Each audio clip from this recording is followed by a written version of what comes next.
légende.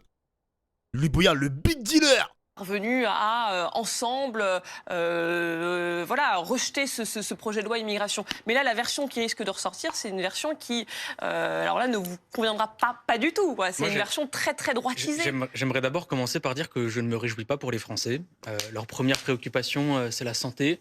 C'est la question du pouvoir d'achat. On est avant Noël. Les gens qui nous regardent se demandent comment est-ce qu'ils vont pouvoir payer des cadeaux de Noël à leurs gosses. Et depuis la réforme des retraites, on fait que parler d'immigration. Ensuite, deuxièmement, Mathilde Panot a résumé le bon mot. C'est une mascarade.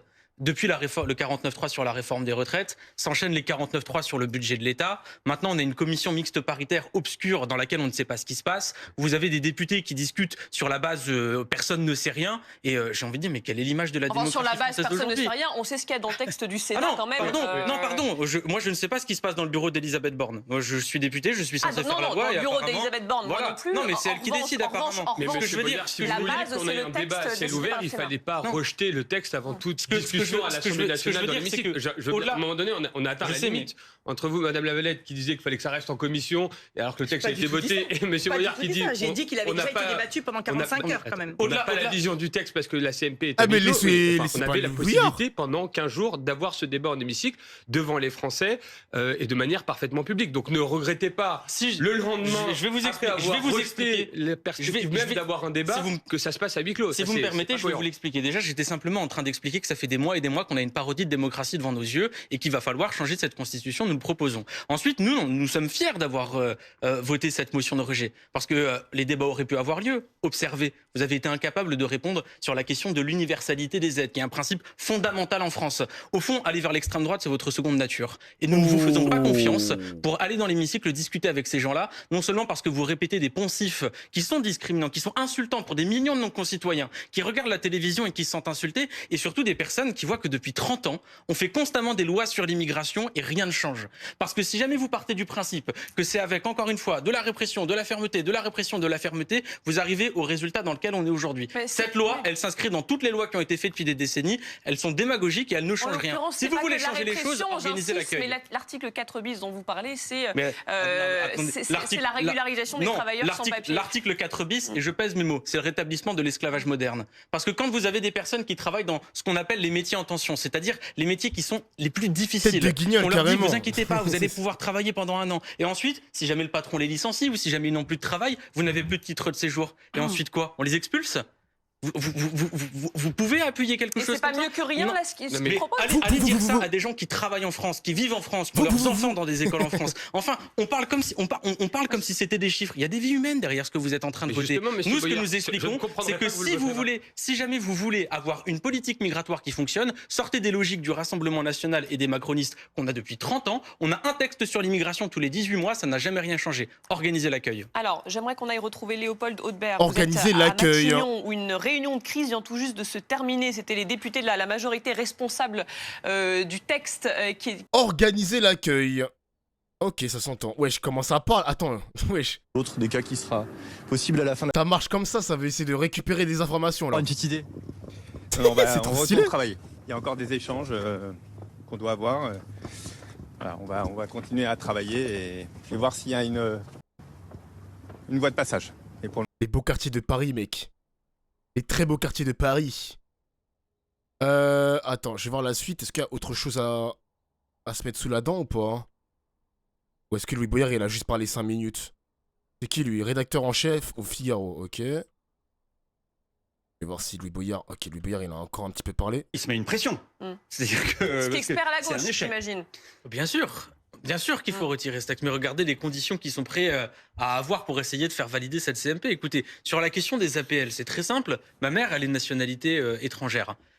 Elle m'a eu, ça faisait pas 5 ans qu'elle était sur le territoire. Donc j'aurais pas eu le droit d'avoir les APL, moi, l'enfant qui est né. Et même si vous le dites, on va le réserver. S'il y a un enfant français, on le laisse. Très bien, mais pour un autre gamin. Enfin, faut savoir raison garder. Sur la question de l'aide médicale d'État, les soignants, ils disent je suis contre la suppression de l'aide médicale d'État. Pourquoi? Mais la Macronie non plus ne veut pas supprimer l'aide médicale d'État. Ils ont dit qu'ils sont prêts à des renoncements. Mais les soignants, ils disent c'est n'importe quoi. Déjà parce que les maladies, elles regardent pas si jamais vous avez le titre de séjour régulier ou pas. Mais aussi tout simplement parce que quand vous avez un soignant qui va avoir quelqu'un qui va arriver et qui va dire écoutez, j'ai besoin d'être soigné, vous croyez qu'ils vont dire non? Puis j'aimerais m'adresser aux Français qui nous écoutent. Ça va changer quoi, leur vie? Ça c'est vrai hein, pour les médecins. Genre, est-ce que le médecin qui va voir un mec qui a pas de sécurité sociale, rien du tout, pas de mutuelle, rien, il va dire, ah frérot, hein, frérot, t'as un coronavirus très poussé, on va pas te soigner, hein, force à toi ma gueule, hein. Non, c'est une dinguerie quand même ça. Hein. Ok, très bien, on retire les APL à des familles. Et d'ailleurs, ils ont pas le droit de dire non, hein, parce qu'ils ont signé le serment d'Hippocrate, donc ils ont pas le droit de dire non les médecins. Bah ouais. Ça va changer quoi à leur vie? Ok, très bien, on supprime l'aide médicale d'État. Ça va changer quoi à leur vie? Les maladies, ce qui relève de l'urgence, ce sera couvert, hein, monsieur Boyard. Ah, mais ce qui relève de l'urgence, ce sera couvert, déjà, ça dépend. On ne sait pas ce que va faire le gouvernement. Ensuite, deuxièmement, une maladie, ça peut empirer. Et puis enfin, si jamais vous, tout ce qui vous intéresse, c'est de ne pas être contaminé par une épidémie, mais qu'une personne qui est malade, on ne la soigne pas au motif qu'elle aurait un titre de séjour. Bon, mais maintenant, l'aide médicale d'État, d'ailleurs, ne fait plus partie du projet de loi immigration. On n'est pas en train de parler de chiffres, on est en train de parler de personnes humaines. Mais maintenant, l'AME ne fait plus partie du projet de loi immigration. Ça sera, et c'est ce que je disais tout à l'heure, ça sera l'objet d'une autre loi en 2024. Donc ça fait partie du package. Mais au final, qu'est-ce qui aura changé dans la vie des Français? Pas grand-chose. Moi, je pense il faut prendre un peu de... Il a pas tort. Il a pas tort sur ça, Louis Boyard. Il a toujours bien parlé de Louis Boyard. Moi, j'aime bien l'écouter. Hein. Je te dis, monsieur Châtel, n'hésitez pas... Je peux répondre parce que vous parliez d'un référendum sur l'immigration. J'ai mieux à vous proposer.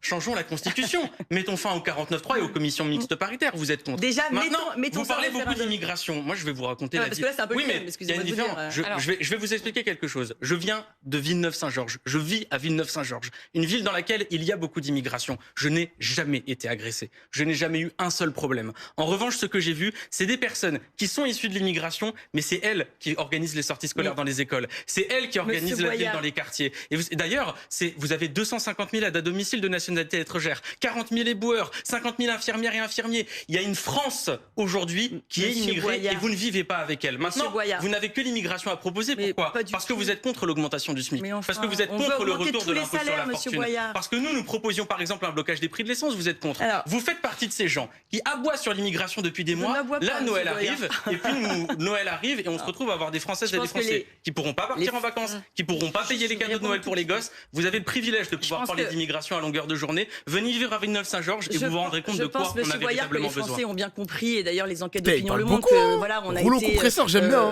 une opposition à Emmanuel Macron, que c'est nous qui avons porté le pouvoir d'achat au tout début de sa campagne. Marine Le Pen a porté ce thème qui nous est si cher au tout début, mais parce qu'on veut augmenter tous les salaires. Vous voyez, c'est pas petit bras. Nous, on a un peu plus d'ambition pour la France. Mais je reviens simplement sur ce que vous dites sur la délinquance.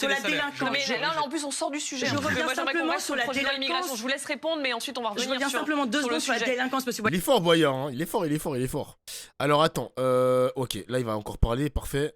Bah oui, là, le grand gagnant dans tout ça, c'est le Rassemblement national. Parce qu'aujourd'hui, qu'est-ce qu'on observe? Les points que gagne Marine Le Pen, c'est des points qui étaient avant à Emmanuel Macron. Sauf que dans tout ça, vous avez une grande masse de personnes qui en ont marre de voir tous les 18 mois sur l'immigration qui ne changent absolument rien et des débats. Ah ouais? Pardon, mais quand vous expliquez que ce sont les étrangers qui sont responsables de la délinquance, mesurez vos propos. Vous avez des personnes qui sont étrangères et qui, elles, n'ont rien à voir avec tout ça. De quoi est-ce qu'on parle? On parle de personnes qui n'ont pas le droit de travailler, de personnes qui n'ont pas accès à un logement. Illégalement sur notre sol, monsieur Boyard. Mais vous avez la CGT estime qu'il y a 800 000 à 900 000 personnes qui sont des travailleurs sans papier. C'est ces personnes-là qui livrent vos colis. D'accord? C'est ces personnes-là, aujourd'hui, qui font le travail difficile dans notre pays. Et d'ailleurs, on les regarde pas seulement pour le travail qu'ils font, on les regarde aussi avant tout parce que c'est des personnes comme vous et moi. Enfin, quand vous voulez supprimer les APL pour des familles, pour des enfants, important de rappeler que les immigrés ne sont pas des délinquants, effectivement. On ne supprime pas, il y a une priorité aux Français parce que la nationalité doit donner des droits, monsieur Boyard. Dans votre pays, vous avez plus de droits. Si je pouvais répondre, j'ai une solution. Les millionnaires sont 2 fois plus responsables de la fraude fiscale que la moyenne des Français. Soyez un peu lucide. Vous avez un millionnaire sous la main. Mais laissez-moi répondre. Les millionnaires, ils fraudent 2 fois plus que les Français. Si jamais vous luttez véritablement contre la fraude fiscale, non seulement vous êtes capable de donner les moyens pour les Français et aussi pour les étrangers. J'aimerais qu'on aille à l'Assemblée nationale retrouver. En plus, elle parle de Mélenchon, mais bon, Mélenchon, je crois qu'il a jamais été épinglé pour de la fraude fiscale, hein. À moins que j'ai raté quelque chose. Je crois pas que Mélenchon, fraudeur fiscal, je ne sais pas, hein. Je ne sais pas. Ah, c'est fini. C'est fini. Ah, c'est fini, ouais. Ah, c'était marrant.